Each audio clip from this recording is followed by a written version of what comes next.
All right, I'm live, and this is by popular demand. We're gonna see how this goes. I'm going to do a mystery school with you guys. I'm gonna bring one of my lessons out from the mystery school, and hope to God that you don't choke on this.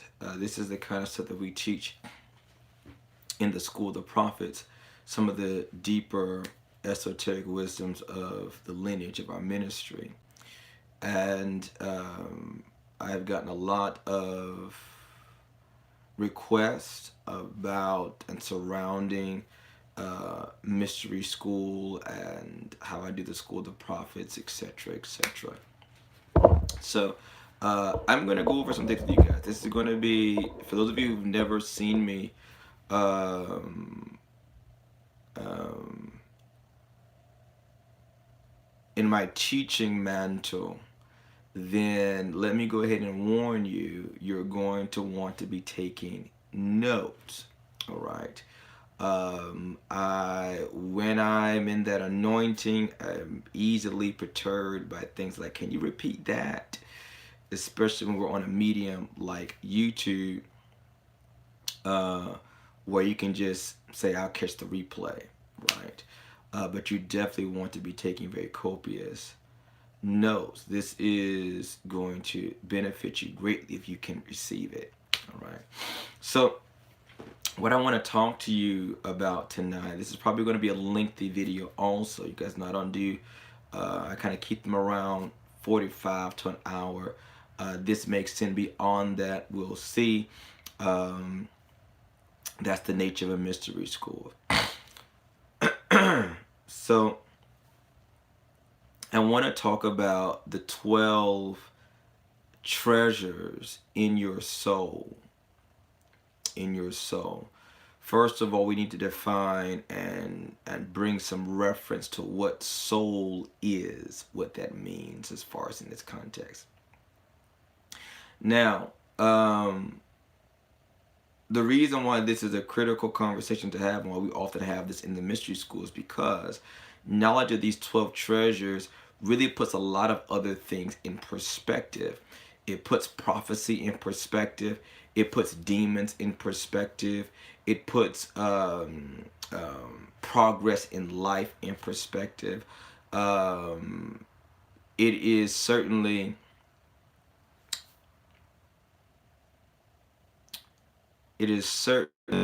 a clarifying lens through which to view, to look, to understand, to comprehend, to assess many of the spiritual tropes you hear in your life, whether you hear them from a spiritual perspective, a religious perspective, a mystical perspective, an occult perspective, etc. Um, as a teacher, Ephesians 4:11, 10 and 11 rather, talks about these different ministerial graces given. And one of them is the teacher. We've not really seen a great deal of that return back uh, to humanity. But that is certainly a heavy mantle that I walk in, is the ability to teach. It is a supernatural enablement to teach.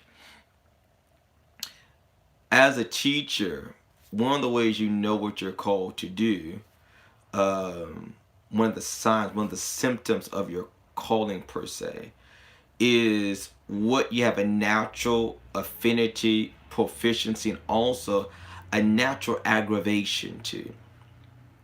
Ignorance aggravates me. Um, Not that I'm aggravated by the ignorant. That's a very different thing. Okay. Ignorance aggravates me. Um, and I'll tell you even more specifically what aggravates me is when there is vocabulary. This comes about by my prophetic mantle, vocabulary, words, syntax, utterances, and so forth. When words are used in a very vague, ambiguous, nebulous way, particularly when they're speaking to spiritual, critical matters of a person's life. And so the individual is left with a lot of they're left with a lot of words, but without any applicable practical content, right? That really stirs me. That really vexes me on a fundamental level. I can't stand that kind of stuff. Some people say why I'm very expository when I teach and when I talk, exegetical, didactic. I break things down almost to their lowest common denominators because, and I do a great deal into etymology and defining words denotatively and connotatively because I want you to understand what I'm talking about, not just what I'm saying. All right. So soul.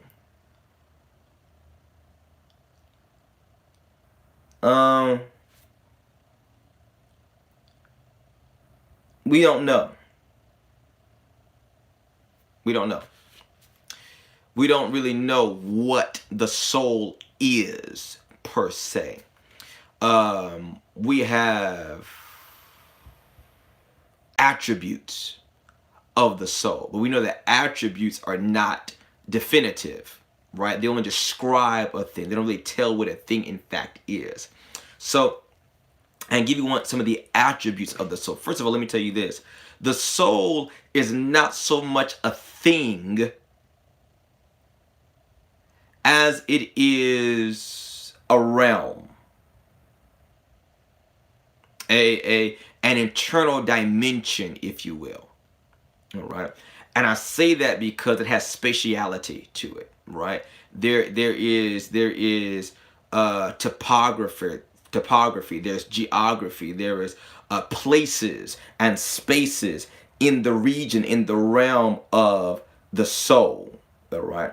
I know we get kind of these we get kind of these ideas rather that the soul is a thing, particularly if you're very into media. They talk about he sold his soul as if the soul was a thing you can buy and sell it, and there is some of that, and that's what we're going to get into, the treasures of the soul. Really what they're buying and selling is not the soul itself, but a treasure in the soul that's being sold off.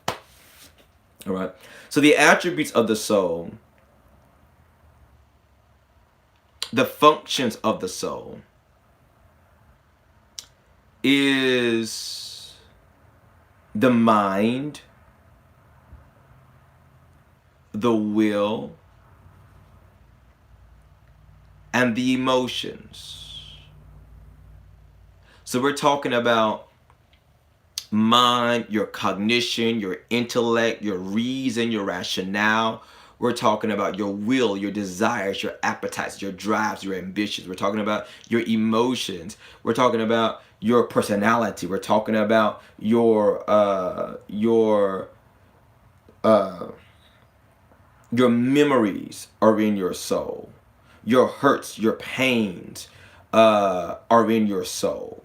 All right. These are all attributes, aspects of the soul. When you use the term I think, I feel, I want, these are all soul statements.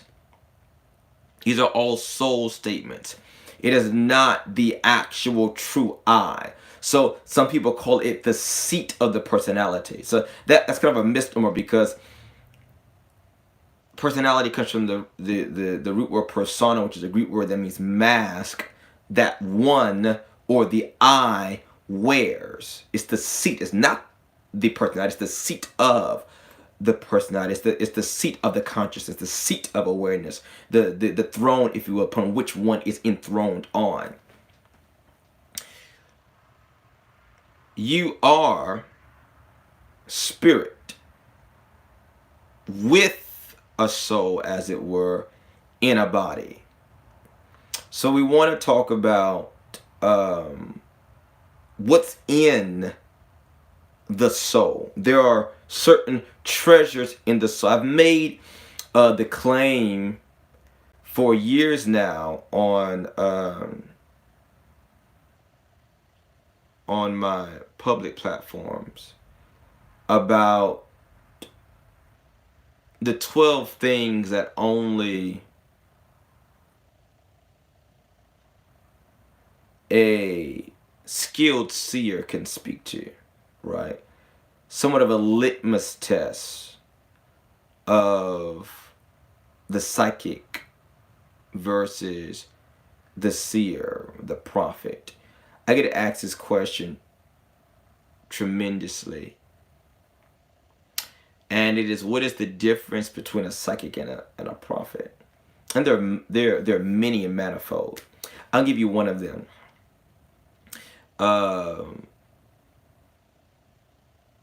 Prophets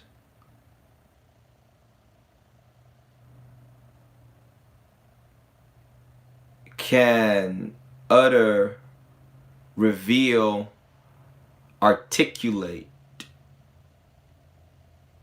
the voice of your future. The voice of your future.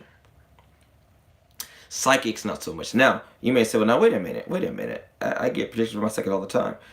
No, I'm not talking about predictions. Because if you notice that predictions are quite event specific. And so what you'll find is people go through a stream of predictions, a stream of event specifics. And yet in all of that, they've still not heard the voice of their future. They may have heard the voice of a situation, the voice of a circumstance, the voice of a scenario, the voice of a condition, etc. But they have not heard the voice of their future. And so they can go through a long string of psychics, and yet never uncover their destiny, never excavate their purpose, because that's not the aim, that's not the goal, that's not the premise upon which the psychic is to operate on. And again, as I always say, this is in no way an indictment against the psychic. Obviously, I'm in that field as well. I'm just simply giving distinction and difference. We need that. We need right speech. We need proper wordage. Otherwise, things get conflated very easily, and before you know it, they become synonymous when in fact they're not. They may be peripheral, but that does not mean that they are synonymous.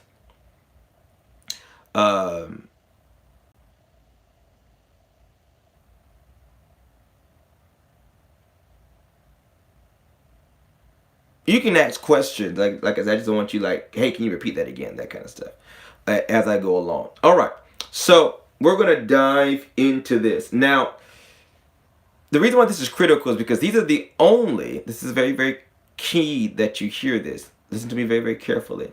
These are the only, underline only, highlight only, italicize only, bold font only, increase font only.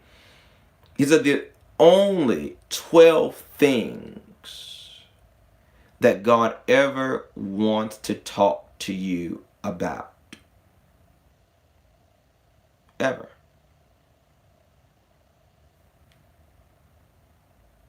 So it's a very easy assessment as to what type of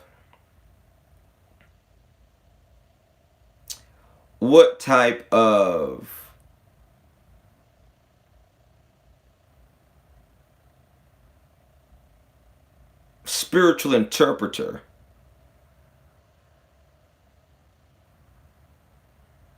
you're speaking to. So the question was about God or spirits.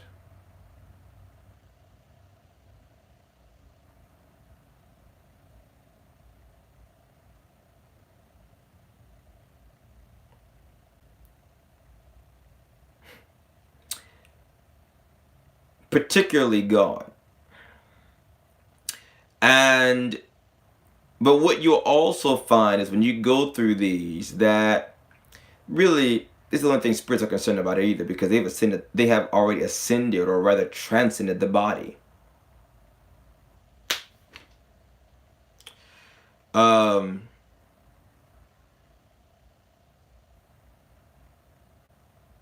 yeah.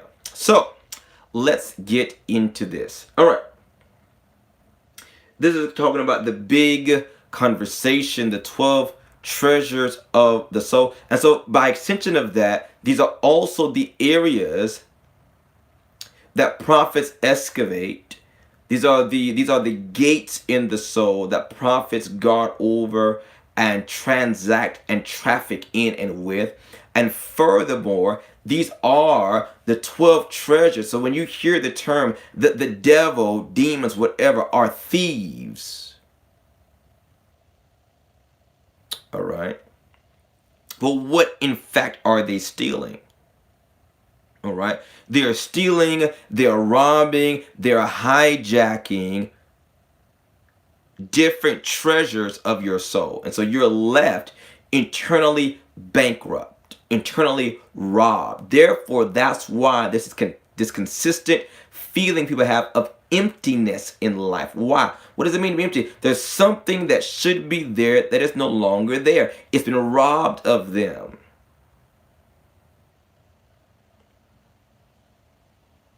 And no, I'm not talking about happiness and joy. All that's good and great too. But happiness and joy are the um, are the byproducts of certain treasures being well stewarded in a person's soul. All right. So the powerful thing about this is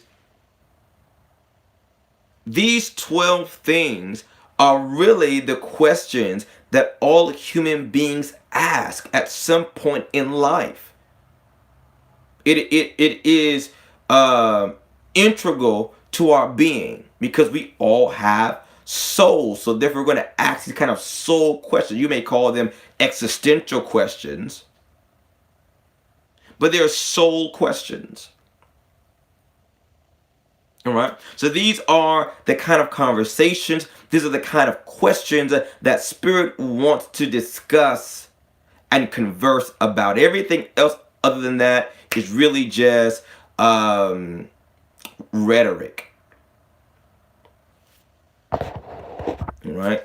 It's rhetoric. So the first question. So I do that way. I'll go question. I'll go. When you ask these questions, which you inevitably have, are, or yet to, what treasure you are investigating? Does that make sense to you? All right. When you're asking a certain question, you're inquiring about a certain thing. In fact, you're inquiring about the status, the state, the location, the position, the quality, the quantity, etc. of that particular treasure of your soul. All right. Got my. I write notes too. This is one of my old mystery school notebooks. I can see it's nothing but just lots and lots of stuff in there. All right. Let me just put this point here while I'm thinking about it, about psychics. Psychic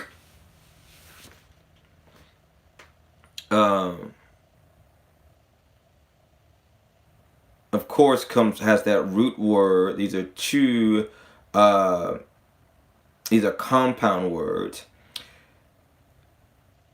The root word is psyche or suke from the Greek, meaning soul.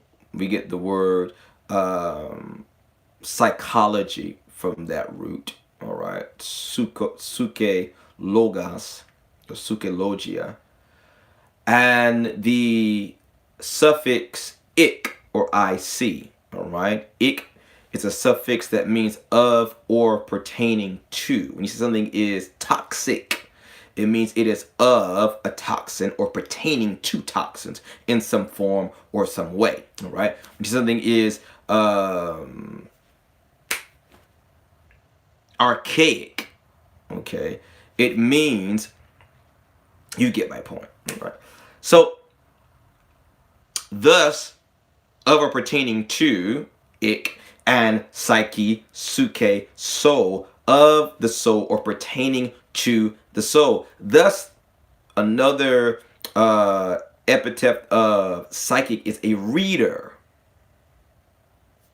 Right? A reader, or should we say more accurately, a soul reader. A soul reader. Right? And that's why there are certain questions that you will ask that a psychic, through psychism, I don't know if that's a word or not,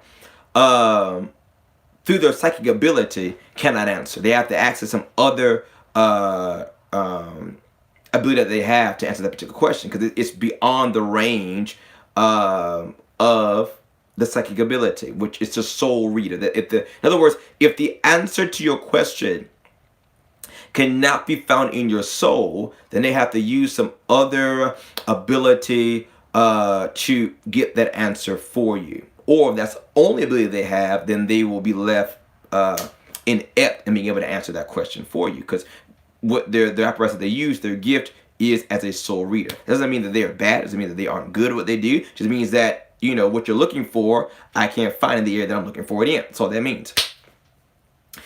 So,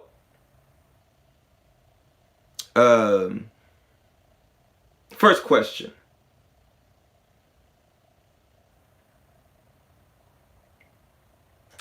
First question is, where do you come from?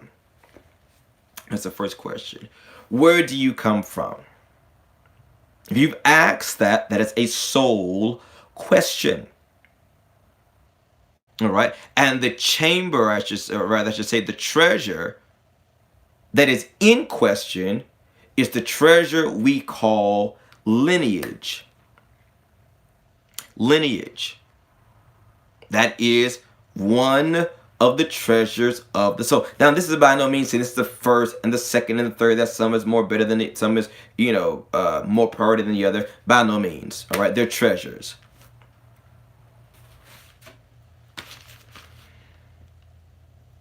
We found gold in Africa. We find gold in Australia. We find gold in Canada.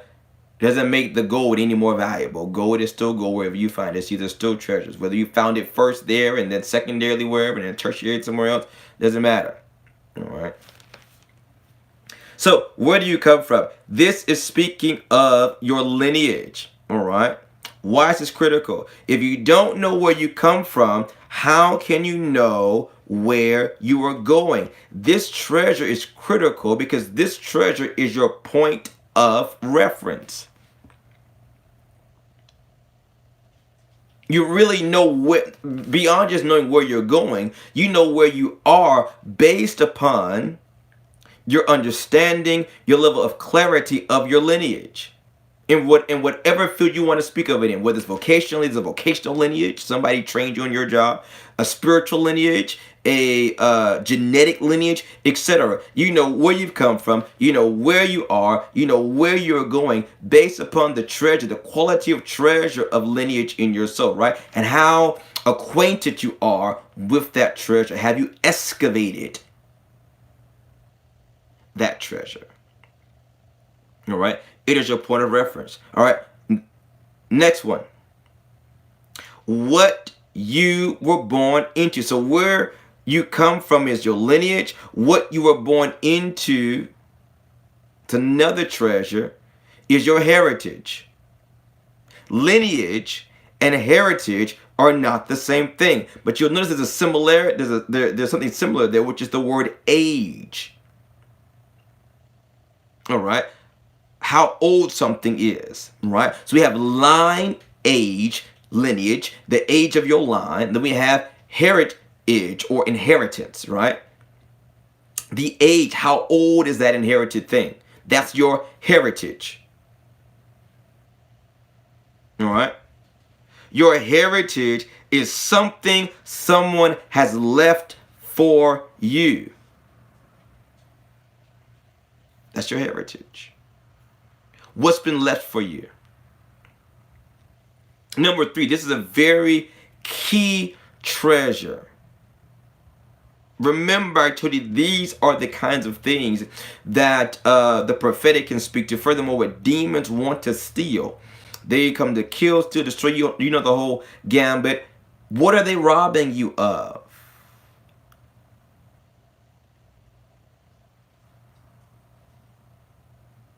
Here's a big one. Here's a very, very big one.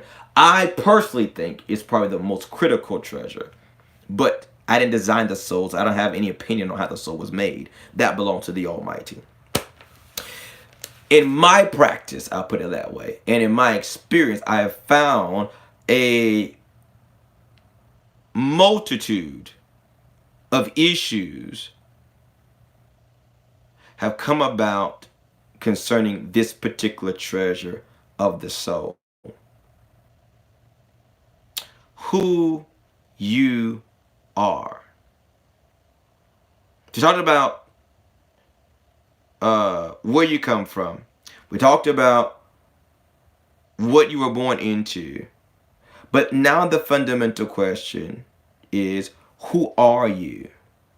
Have you not asked yourself that ever, ever, ever, at least once? Who am I? That is a soul question. There is a treasure in your soul called identity.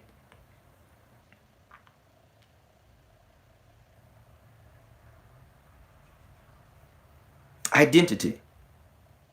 Life is about how we steward the treasures of our soul, particularly in this age of the world. You can tell by the number one crime, particularly here in America, the number one crime in America is identity theft.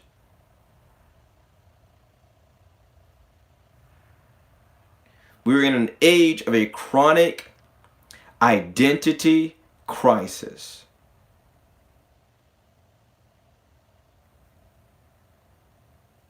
Think about that for a moment.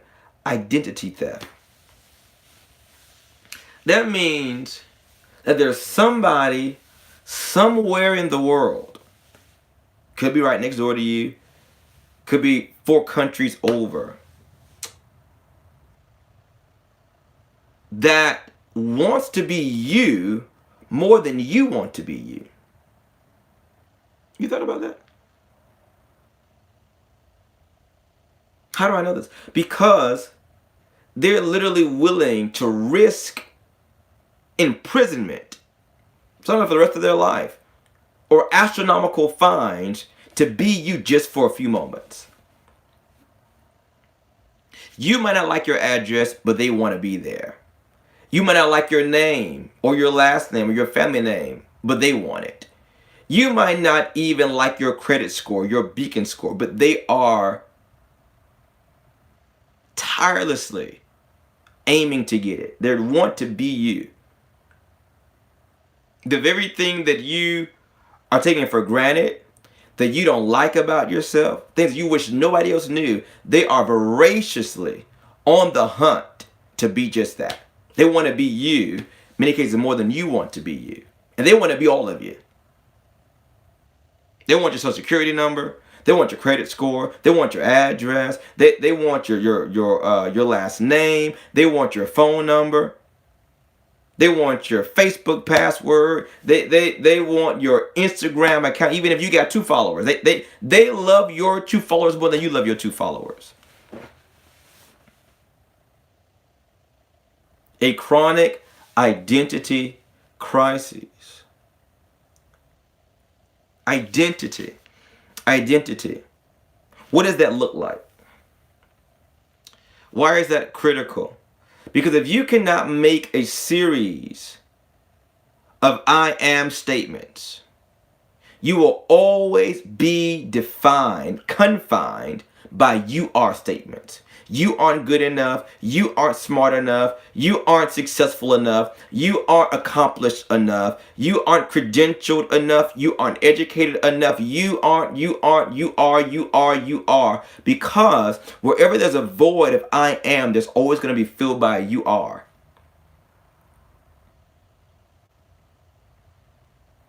And a status of life can be equated to the balancing between the I am and the you are's. When this treasure is stewarded poorly,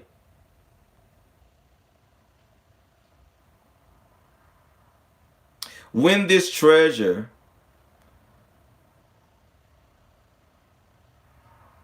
is robbed, you find an individual who is defined by you are.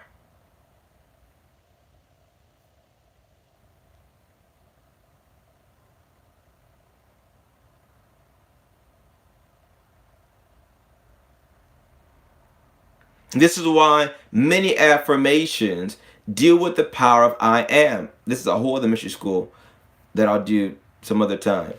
But I am is the first name of God.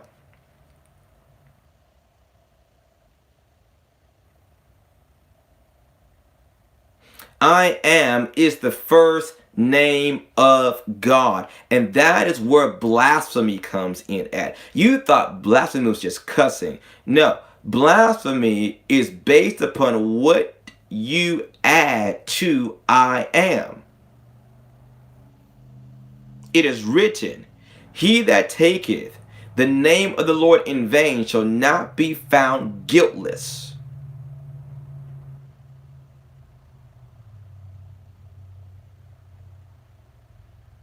What does that mean? Whoever takes the name of God, I am, will not be found innocent. So if you are perpetually saying, I am broke, well, I am is not broke. Book of Habakkuk, God said, the silver and the gold is mine.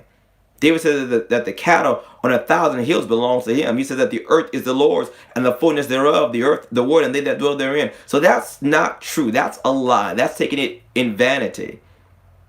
But you're not going to be held guiltless or innocent. A verdict is going to be rendered. Because you said that I am is broke, then you're going to be guilty of that very same brokenness or brokenness. Because you said that I am sick, ill, infirmed, weak, then you're going to be found guilty, and that's going to be the verdict rendered on you.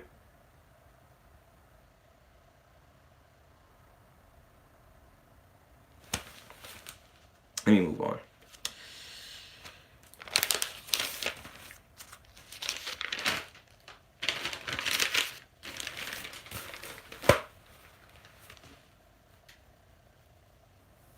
Here's another one.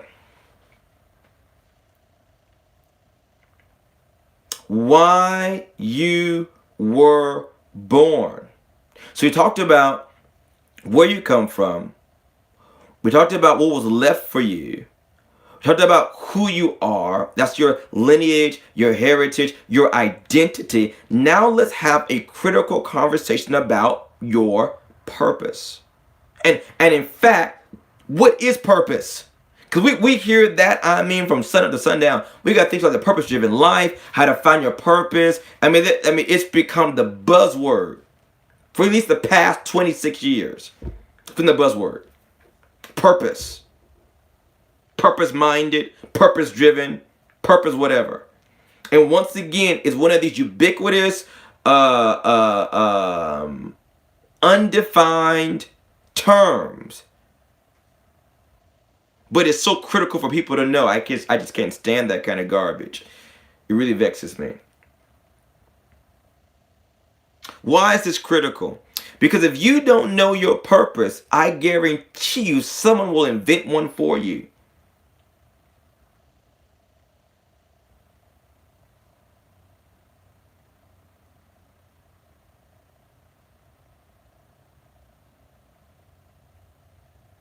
Excavate. Mine that treasure in your soul of purpose. Take some homework. Explain in 2 words or less why you were born.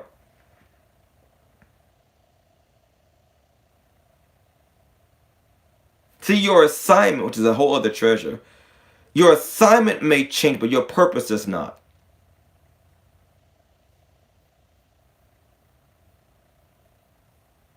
Let's talk about yet another treasure of the soul. This is going to be very critical, particularly for you, those of you who are prophetic or you're in any of the intuitive arts.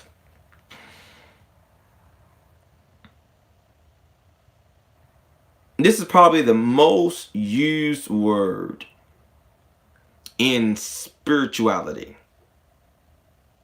It's one of those, I don't know, like sleight of hand kind of terms. You can just put anything you want with this.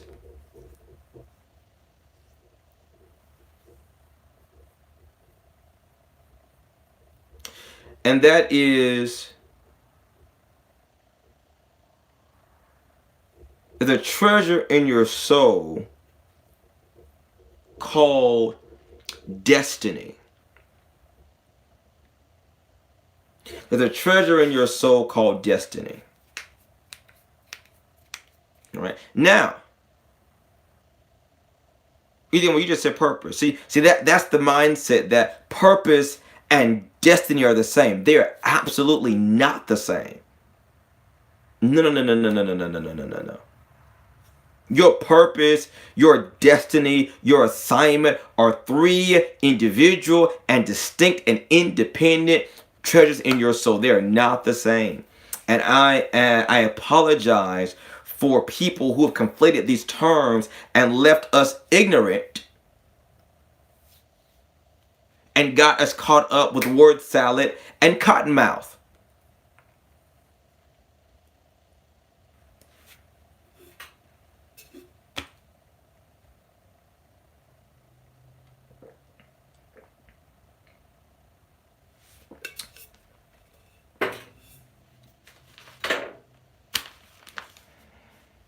So, as I just mentioned, destiny is different from your purpose. So what is destiny? Destiny asks the question, or answers the question rather, where you should be going. So you know where you come from, that's your lineage. What you were born into, that's your heritage. Who you are, that's your identity. Why you were born, that's your purpose. And where you should be going. That speaks to your destiny. Now, parenthetical citation here, which is a parenthetical insert. My last live, I think I talked about my journey, and when I consulted with my master prophet, he didn't just give me deep sayings that were titillating to my intellect and my philosophical mind, but because he was a prophet, he showed me the direction I needed to be going in. He showed me what the next steps were in a very direct, literal way. He said, you need to do Job Corps. I mentioned in my last slide, I was like, Job Corps, no, I'm not doing Job Corps. Okay. I'm not a bad kid. I guess it depends who you ask. That's what I was saying in my mind at the time.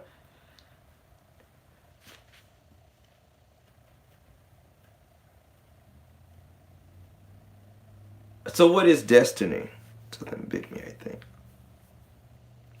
Destiny is where you end up. Here's the critical thing about destiny. Here's the critical thing about destiny. Destiny is where you end up, and destiny is always based on a decision.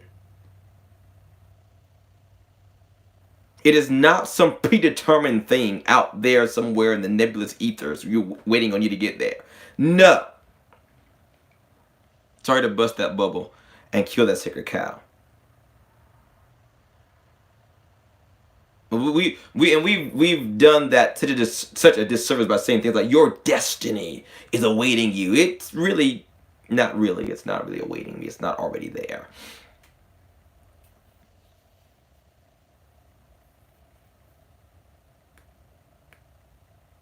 Destiny is based upon a decision, which means this, that every decision is in fact a destiny altering decision.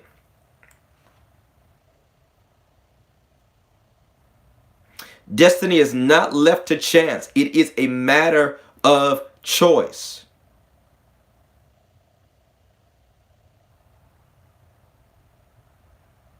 It is not governed by chance. It is governed by choice. So therefore, destiny is born the moment a decision is made. So there's a perpetual destiny being born every time you make a decision.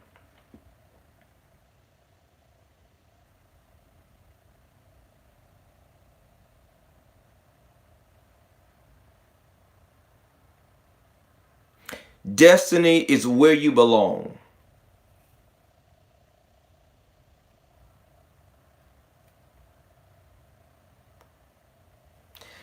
Destiny is where you belong, right? Destiny, I should say, every decision is a destiny decision. And thus, every decision is a destiny altering, a destiny changing decision. So that's the beautiful thing about destiny. It's not a bad thing, that's a great thing. Because that means if you don't like your destiny, just make another decision. You've decided to be here. So decide otherwise. What is the one thing you can change that can change everything? Your mind.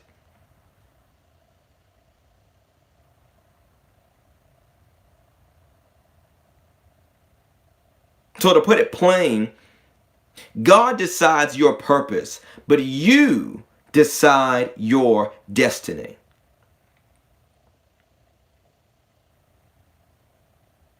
Next. So you can see when we allow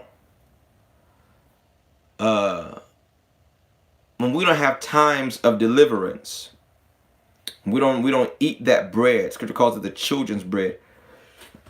Demons can run amok. These are also symptoms. You find yourself empty, void of lineage, void of identity, void of purpose, void of destiny. It's been robbed. This is why I hate demons so much. Now you see why. Then my son came on Sunday night on Instagram. Was talking about how he realized that he used to say, I love people and I hate people. But he said, I realized I really love people. I just hate their demons. I hate demons. And there's a righteous indignation against them to cast them out. People can be free and whole. We can be free and whole.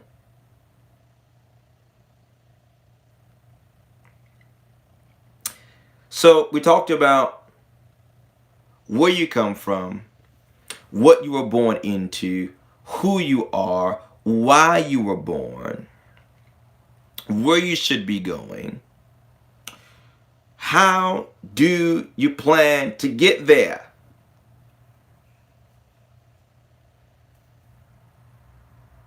How do you plan to get there? That is a question of vision. Your vision, I'm talking about your eyesight, but your vision is a treasure of your soul.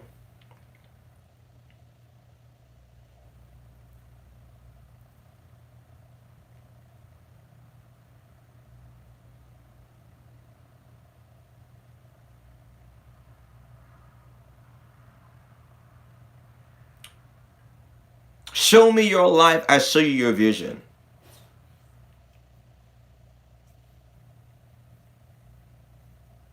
How do you plan to get there? This is so critical because we're going into 2020, and I'm working on a series for um, the School of the Seers. Um, and while I was preparing for that and writing some things down and making some notes about what I want to talk about and what I want to present to the seers, it was about this idea of 2020, right? 2020 being, I got 2020 vision, right? So I can, the seers, I was being corny, but whatever. So in there, I began to do some research, and I found a couple of things. I'm digressing from my point here, but I found out that in ophthalmology, 2020 does not even equate perfect vision. I found that to be false fast. We used to say that 2020 is perfect vision. That actually is actually not. And that there are so many things that go into quote unquote 2020 beyond just, eyesight, as far as depth perception is concerned, farsightedness, nearsightedness, et cetera, et cetera. So, vision.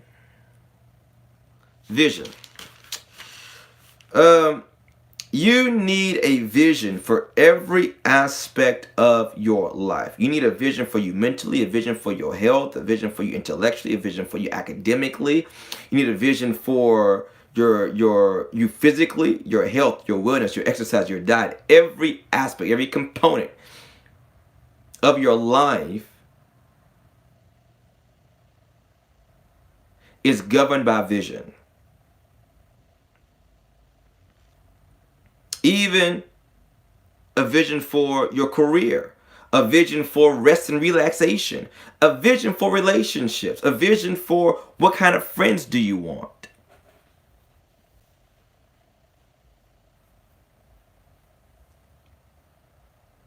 Get this. This is very key for me because the line of work that I'm in, you get a lot of love and romance cases.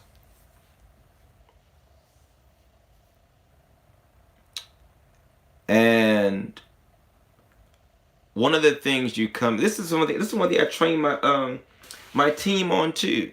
If any of them are in the chat, my apprentices, they can speak to this. When you're consulting with the client to take on their case, to do work for them, whatever. Let's say a love situation. Most people have not engaged their vision with what they want. Remember, I told you wants, desires are part of the soul.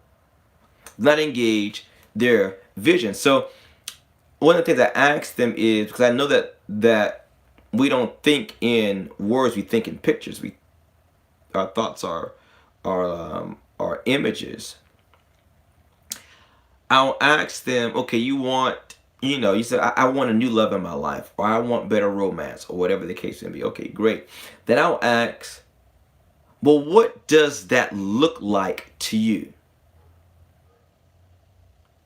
What does that look like to you? And they're like, well, what do you mean? I said, well, you know exactly what I mean. Because as you're saying it to me, you're trying to find the words to describe to me what you're seeing in your mind. Just tell me what you see in your head.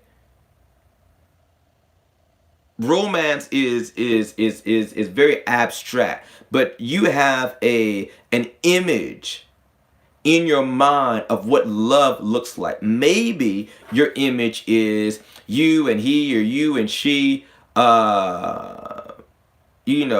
candlelight dinner on the beach, red candles, Luther Vandross playing in the background, soft breeze, the moon is full. You have a vision, you have an image of what romance, what love looks like.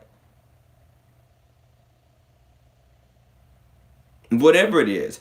If it's, career, the marketplace, you have a vision of you being invited into the boardroom. You have a vision of you giving that presentation. You have a vision of them, giving you a standing ovation. Not just, I want to be successful. That's very abstract. What is your vision of success? If you give that to me, then I have something better to go on. I can go and engineer that in the spirit and present it back to you. Secondly, when I do that, or I'm speaking if you're one of my students, work or whatever, you do that, then your client is without a doubt made a believer. Because the very thing they picture is exactly what you manifested, what you brought into being. The alternative is they say, I want a better love life. And you picture what you think they want. And if you're good, you manifest that. And they're like, well, yeah, but I didn't really see it, Doc. I don't know. I feel like, do I need to do it again? I feel like I want my money back, whatever the case may be. Vision. A vision for your relationships.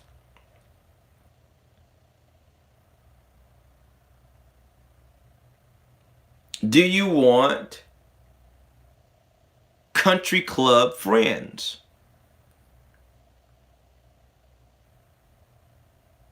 If so, you can't bring a bowling ball to the country club. They normally play golf there. So you can't bring a bowling ball looking for vision country club friends.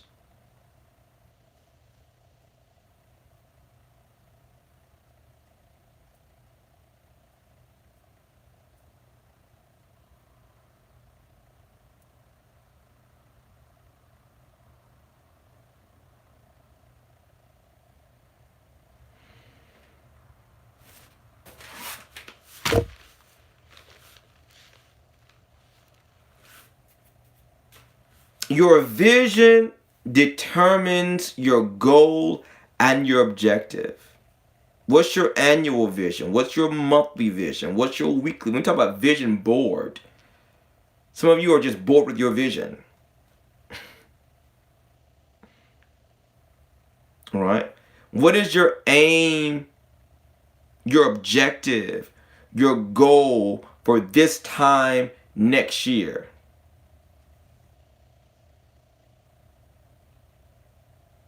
That's a very key point, NC. I teach my students the exact same thing. That's very critical. What is your objective for 2020? All right. Well, you've got 12 months to get there, and 52 weeks further, and 365.25 days.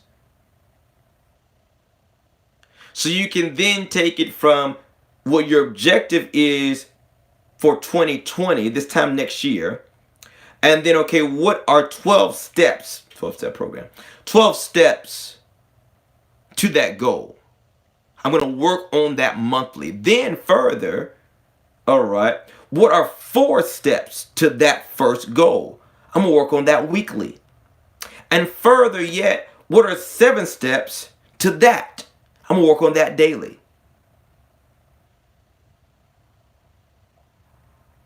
And then further, what are 3 steps to that? I'm going to work on this in the morning. I'm going to work on that in the afternoon. I'm going to work on that in the evening.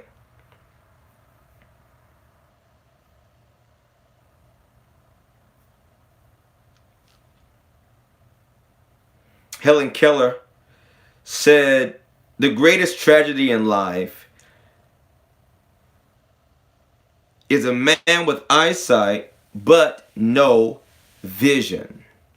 Let me give you a key point on this.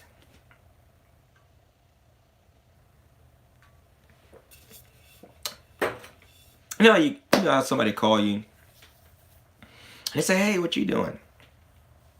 And you tell them, hey, I'm doing it, whatever the case may be. blah, blah, blah, blah. And you said, what you doing? And I said, child, I ain't doing nothing. I'm just whatever. At that point, child, I ain't doing nothing. Hang up.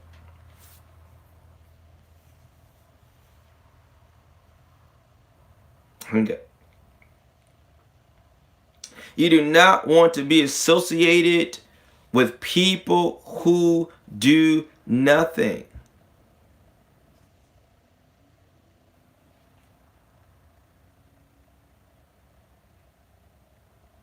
Even if it's like, well, they don't mean it like that. Now, they say it ain't nothing important. Then why are they doing anything important? If they just mean it's not significant, then why are they doing things that are not significant? Either way you cut it and dice it.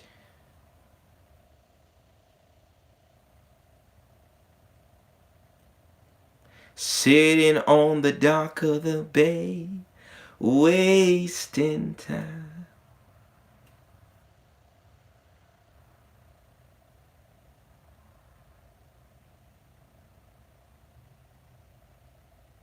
No, I think, well, who was it? Tony Stark, I think that said no amount of money ever bought a minute of time. It's true. It's true. Don't associate with people who do nothing, because 0 from 0 equals 0. Nothing from nothing gives nothing.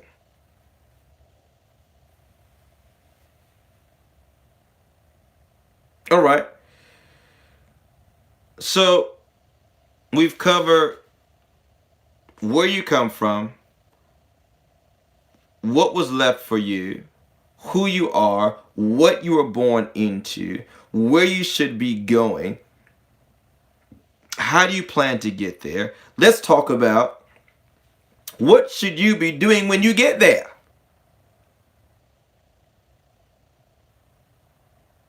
All right. This is the treasure called assignment.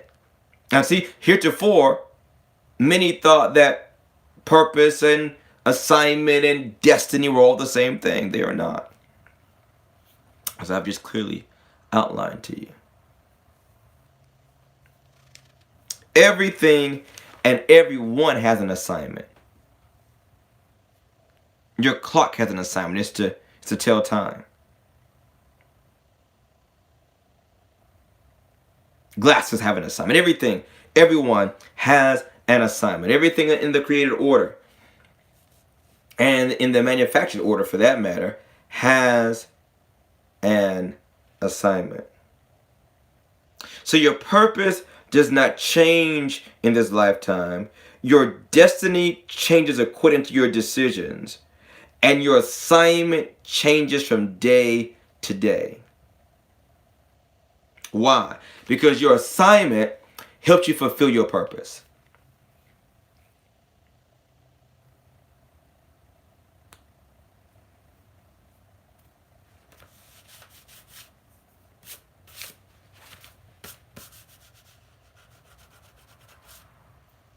Why am I covering this in Deliverance December?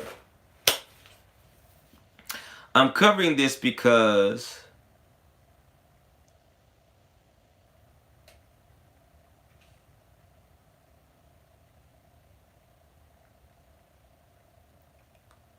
this is a effective way to uncover, to expose, to highlight the effects of demons.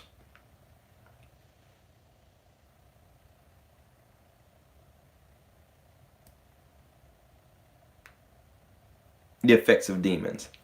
So when we talk about somebody, see, it's easy to say that somebody sold their soul. Somebody somewhere else, some other person somewhere else doing something totally different than what we do, sold their soul to whomever, the devil, the Illuminati, take your pick.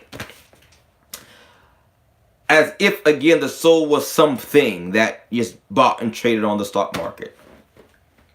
But when you understand that there are chambers and treasures in the soul, that those can be sold and bartered and traded and stolen and robbed and quantified, then we can then take inventory of our own internal dimension and see, is there lack? Is there some aspect of my treasure missing? Has it been stolen? Have I been hoodwinked? And if so, how did that happen? Was it fear? Was it shame? Was it condemnation? Was it unforgiveness? Was it rejection?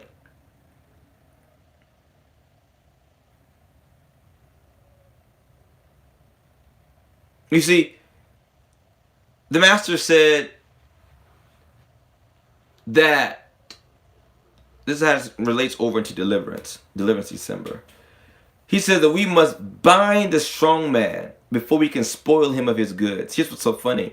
The strong man is a thief. He's a robber. He's an intruder and an outlaw. So therefore, his goods aren't actually his goods.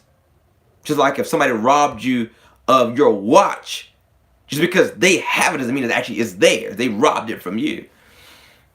So then if his goods are not his goods, then whose goods or treasures are they? They belong to the person from which he stole it from. You. So when we minister deliverance to people, we find aspects of their souls are recovered. Their treasures are returned back to them. Their adversary has been spoiled, as it were. And the bounties, the goods that were stolen from them are returned back to them. Deliverance is also a ministry of restoration.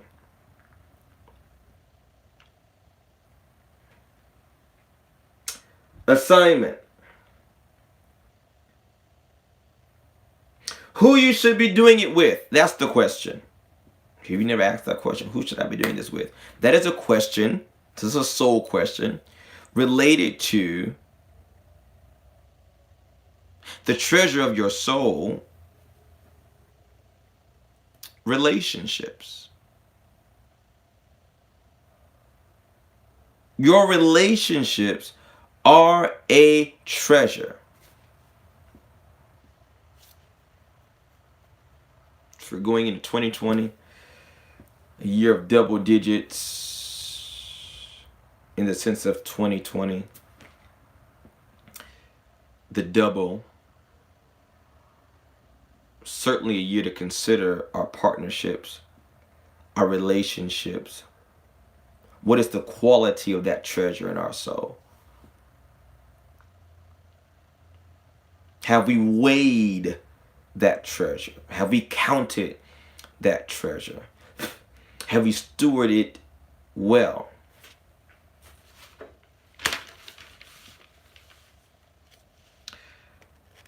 Because the truth of the matter is, everybody says you need to change. Friends tell you that you need to change this, you need to change that. Colleagues may say that. Family may say that.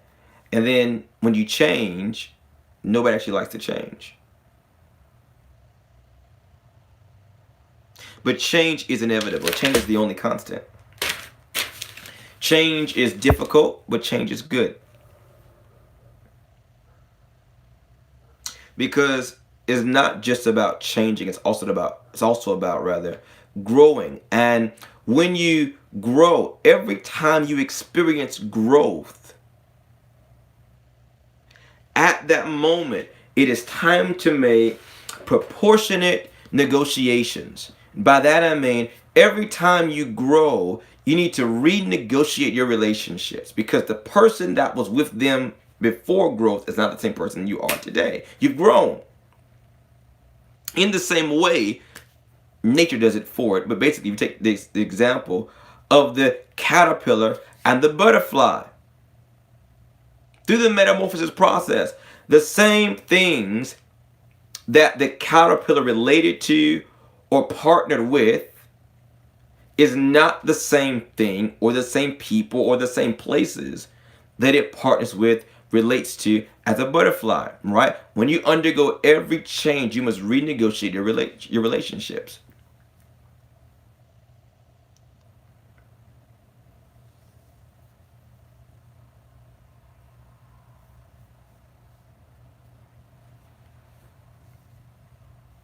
Right?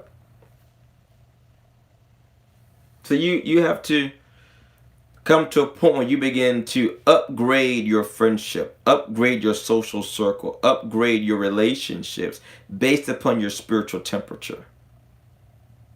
Think of it. Think of it. Think of it. Well, I'm not going to say people. I can speak for myself. Okay. I'm not going to go outside in a full peacock coat in the middle of summer. And I'm also not going to go outside in my trunks in the middle of winter and it's snowing. Some people, they do that. I don't do that. You have to negotiate your behavior, negotiate your activities based upon the season of life that you're in. I'm going to get to that in a second.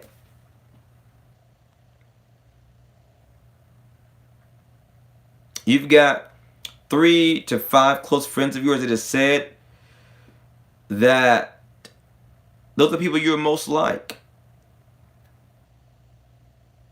Those 5 people. Right? So, upgrade your friendships, your relationships. Your old relationships have taken you as far as they can.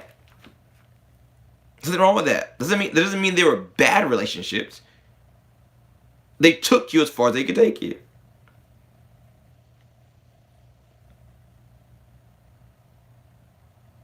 When you encounter something incredible, something awesome, something transformative, something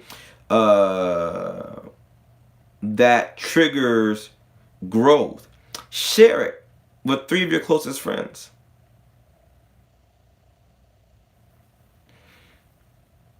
The 9th treasure of your soul.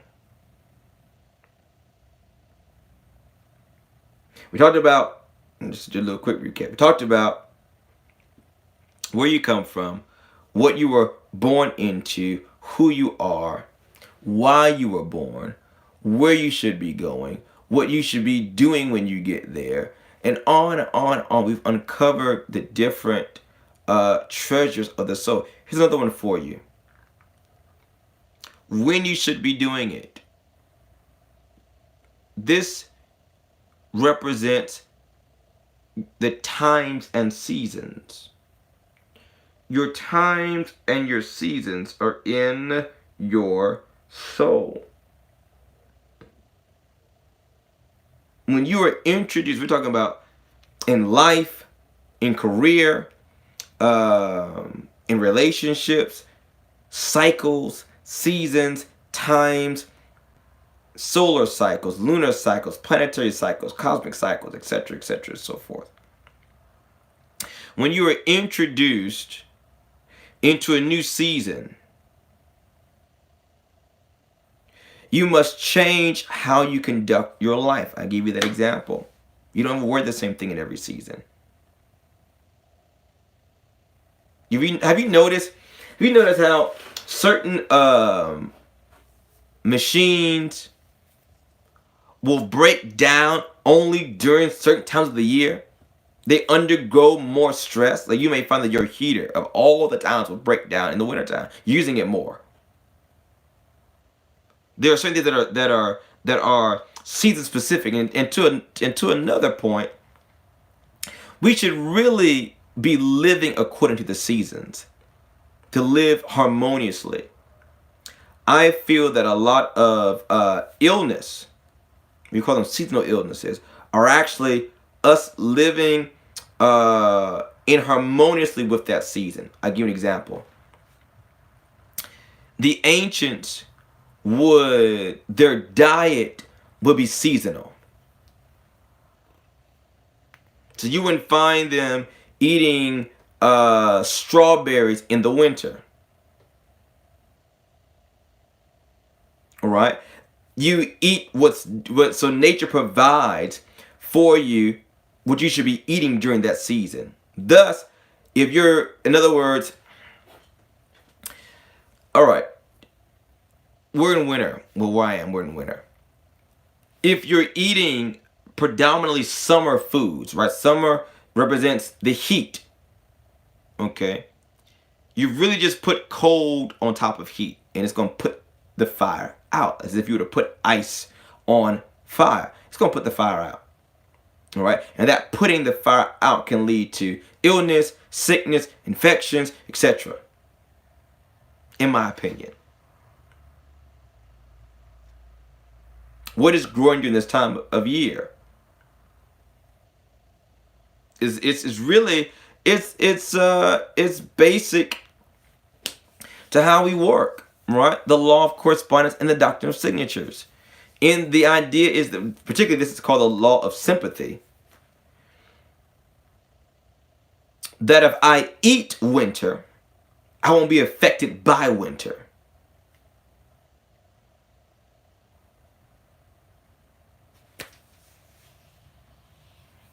Who feels the cold more, the cold thing or the hot thing? The hot thing does, right? So,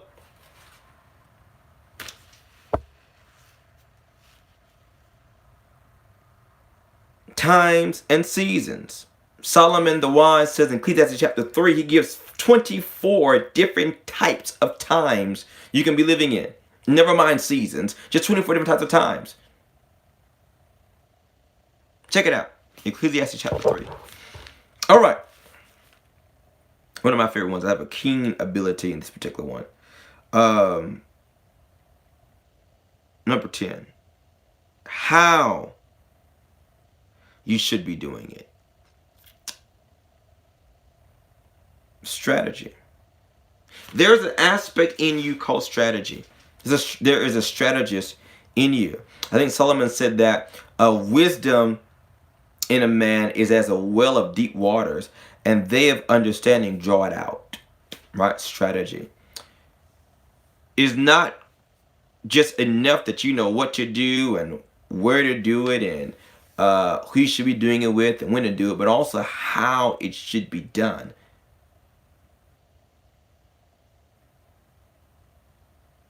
There's a reason why. There's a reason why you ask yourself these thoughts first. Why these thoughts play out in your mind, an aspect of the soul. Because what you're doing is you are investigating, you're rummaging through, you're trying to find that treasure.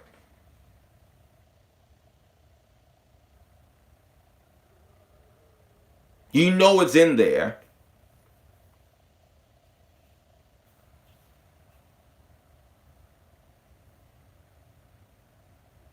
Strategy is how you make sense out of your life. I have a keen anointing for strategy, by the way. Relationships, a strategy for your finances, a strategy for your spirituality, a strategy for your career, a strategy for your health.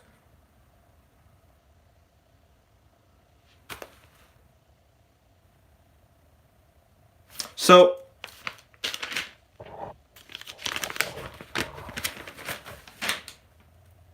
where do you come from? That speaks to your lineage. Heritage, what you were born into. Identity, who you are. Purpose, why you were born. Destiny, where you should be going. Vision, how do you plan to get there? Assignment, what should you be doing when you get there? Relationship, who you should be doing it with. Times and seasons, when you should be doing it. Your strategy, how you should be doing it. Earlier on, when I would consult with people, or they would consult with me, I guess would be the proper term.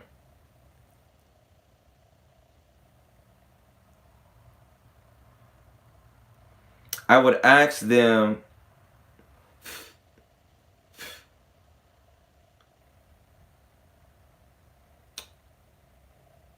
even when we would do readings, things like that. A lot of the people are very fatalistic in readings, and this idea that, again, they don't understand destiny, so they think that it's, it's meant to be, that kind of that kind of thing. And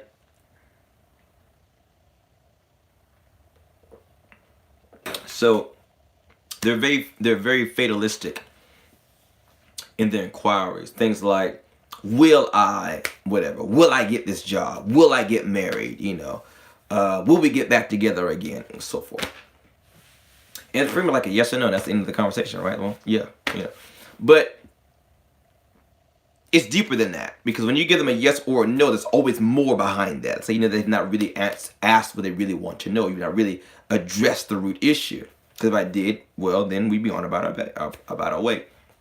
And why would you book an hour consultation when you have one question that you ask in such a way it can only be answered in a yes or a no?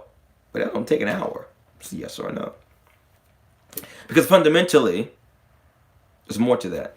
So what I did, or actually began to do way back when, was I would have them rephrase the question. The question would not be, will I? I'll tell them, can you rephrase your question with how? Because when you begin to say will I, it becomes very fatalistic. You kind of leave it up to whomever, wherever, however. It becomes very much so hands off, and you're kind of left at the whim of whatever winds are blowing at the time. But as an empowerment specialist,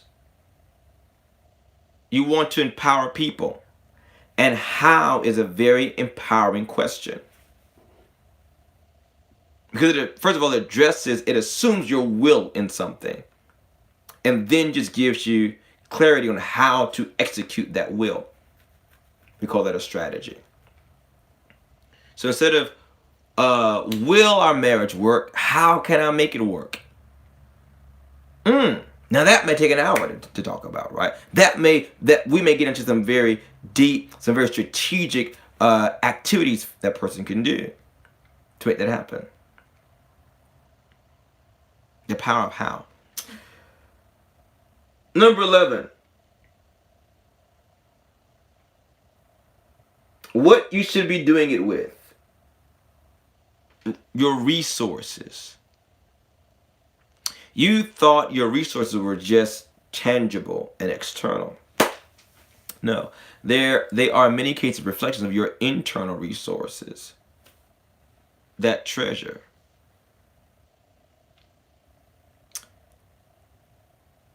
Resources.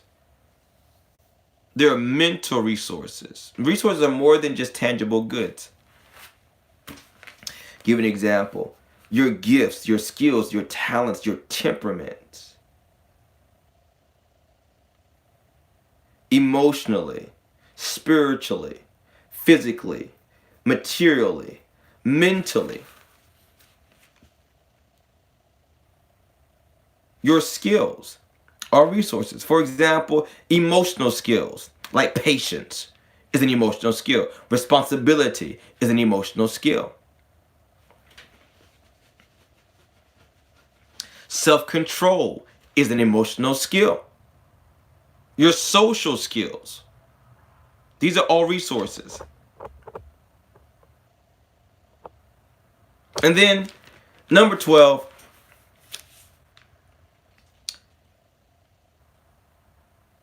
What you leave behind, that is a treasure.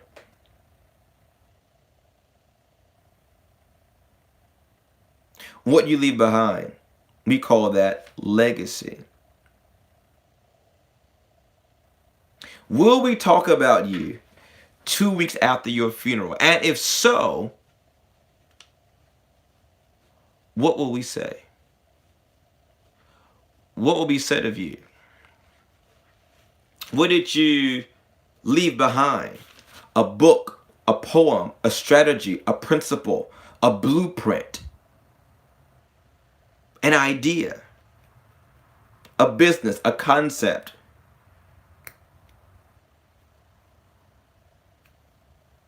Will anyone have known that you lived? Have you left your mark? Let me tell you something. People remember you for problems, period. People remember you for problems. Either the ones that you created or the ones that you solved. But people always remember you for problems.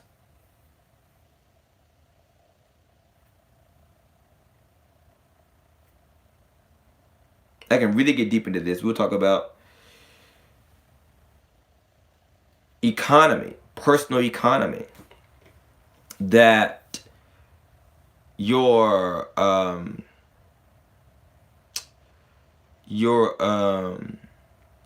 I'll take care of that later. I can already tell y'all are wearing out on me. But how will you be remembered? And if you notice, legacy, right? What you left behind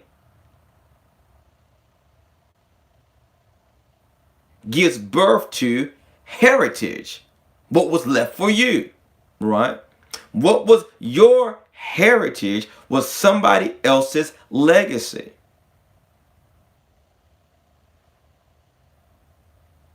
So prophets have a responsibility in humanity.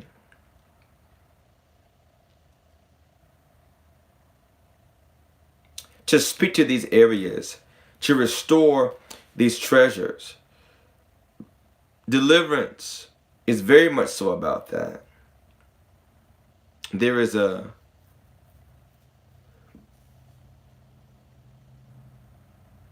outlaw, these spiritual outlaws that have broken into people's souls. We call them demons.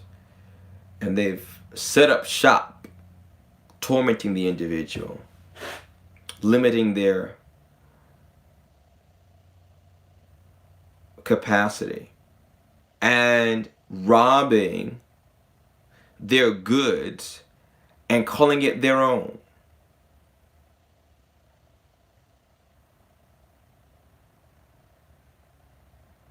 So, get asked a great deal about the mystery school. Well, there is a little taste of things that we get into. That is by no means even the surface of that. But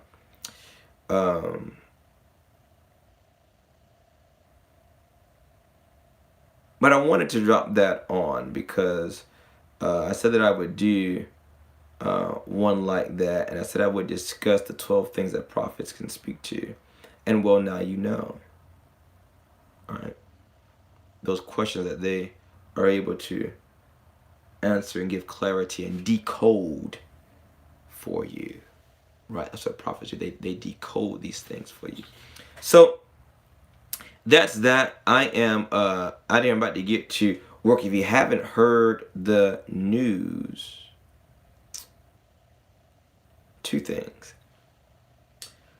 We've been formulating some essences like these, and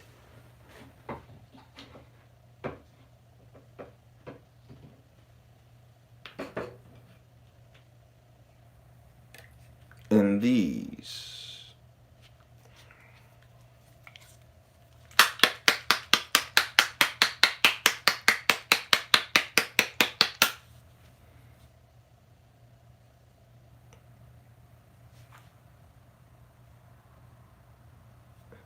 These are strong ones for witchcraft that break and remove and protect witchcraft.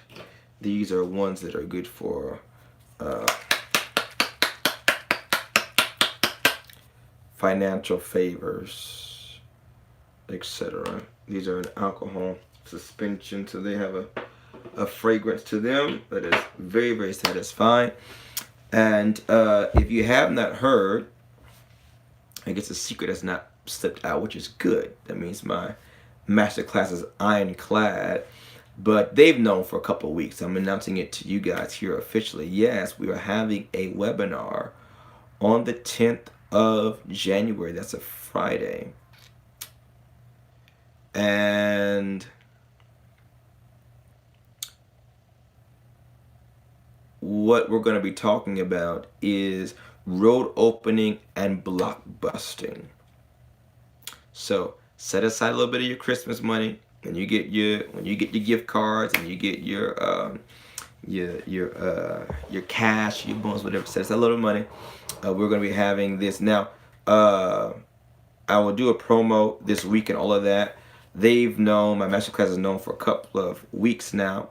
They got the early bird special. I went to the early bird special, wore out before I presented here. There's still time to get a not so early bird special.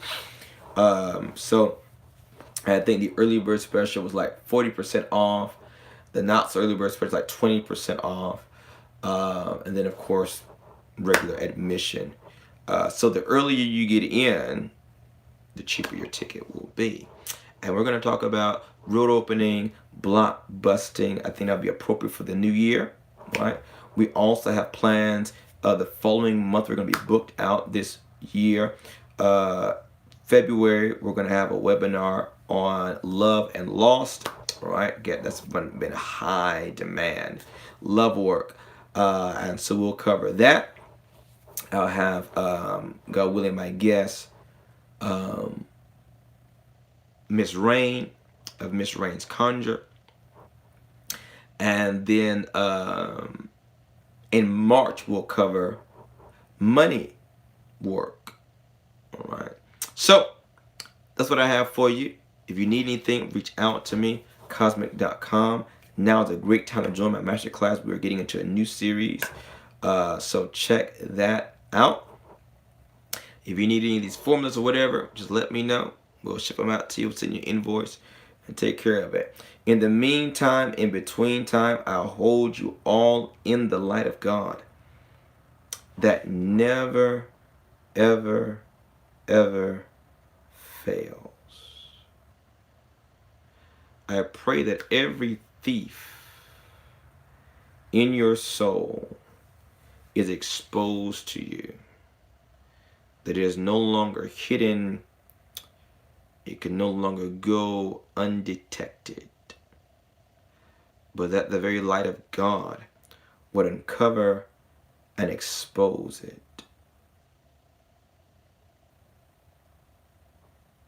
It is so, and it cannot be otherwise. God bless you all forever.